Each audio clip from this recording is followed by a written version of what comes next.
Jésus et Jéhovah sont-ils la même personne? La plupart des églises de la chrétienté soutiennent cette idée. Je vous propose dans cet entretien d'examiner cela à la lumière des Écritures. Les tenants de cette théorie font souvent la relation entre ces deux versets. Il s'agit des versets suivants, la lettre aux Philippiens, ou l'épître aux Philippiens, chapitre 2, le verset 10, et le livre d'Isaïe, chapitre 45, les versets 22 et 23. Lisons le premier verset, donc Philippiens chapitre 2, verset 10, dans la Bible second 21. Il est écrit, afin qu'au nom de Jésus, chacun plie le genou, dans le ciel, sur la terre et sous la terre. Dans Isaïe, chapitre 45, versets 22 et 23, toujours dans la second 21, il est écrit « Tournez-vous vers moi et soyez sauvés, vous tous qui êtes aux extrémités de la terre. En effet, c'est moi qui suis Dieu, et il n'y en a pas d'autre. Je le jure par moi-même.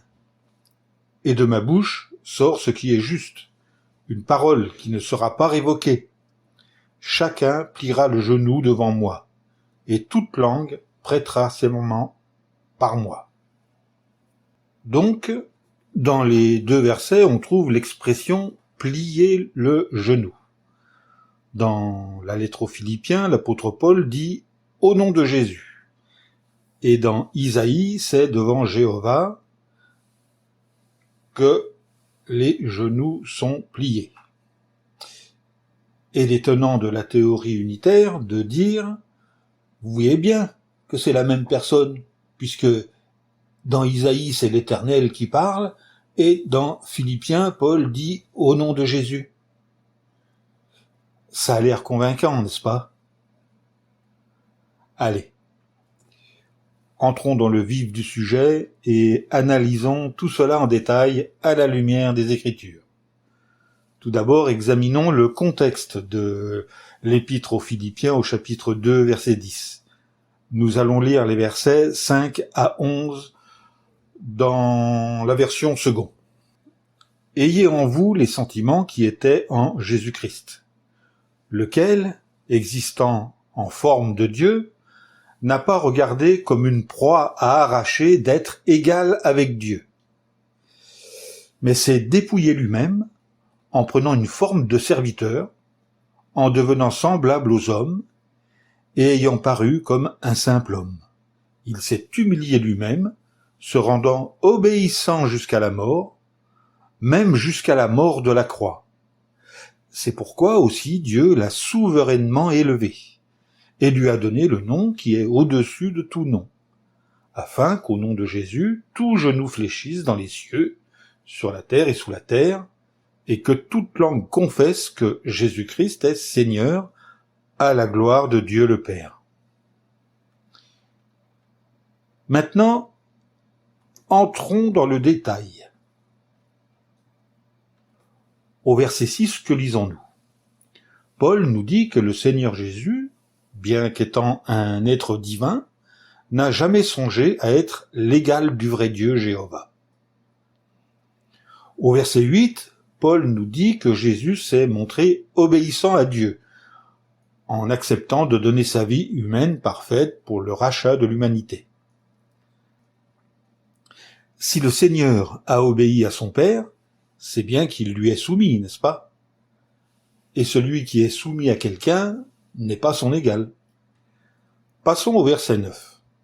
Jésus, après s'être montré obéissant, en donnant sa vie pour nous, Paul nous dit « Dieu l'a souverainement élevé ». Premièrement, si Dieu et Jésus sont la même personne, comment Dieu aurait-il pu élever Jésus? Deuxièmement, qui est le plus grand? Celui qui élève ou celui qui est élevé? C'est celui qui élève, bien sûr. Le verset 9 à présent. Paul poursuit en disant « afin qu'au nom de Jésus, tout genou fléchisse. Est-ce que le fait de fléchir les genoux devant Jésus est un acte d'adoration? Absolument pas. Pas plus que de se prosterner. C'est une démonstration de respect, tout simplement. Par exemple, lisons dans 1 Samuel, au chapitre 24, le verset 8. Il est écrit, « À son tour, David sortit de la grotte et appela Saül. « Mon seigneur le roi !» Quand Saül regarda derrière lui, David s'inclina face contre terre et se prosterna. Dans ce verset, est-ce que David adore Saül? Bien sûr que non. Il lui montre son respect parce que Saül est le roi d'Israël, tout simplement. D'ailleurs, vous pouvez consulter d'autres versets. Par exemple, dans 2 Rois, chapitre 2, verset 15, en Genèse, chapitre 42, verset 6, et 48, verset 11 et 12. Également en Matthieu, chapitre 28, le verset 9, etc. Je pourrais rajouter une liste infinie. Donc, terminons avec le verset 11. Paul dit, « Et que toute langue confesse que Jésus est Seigneur, à la gloire de Dieu le Père. » Là, la réponse est dans le verset. Il suffit de lire attentivement. Paul dit que Jésus est Seigneur à la gloire de qui? À la gloire de Dieu. Oui, à la gloire de son Dieu et Père, Jéhovah. Conclusion. On peut plier les genoux en signe de respect, aussi bien devant le Père que devant le Fils. Voilà, cet exposé est terminé. Soyez béréens, vérifiez toutes choses, et à bientôt.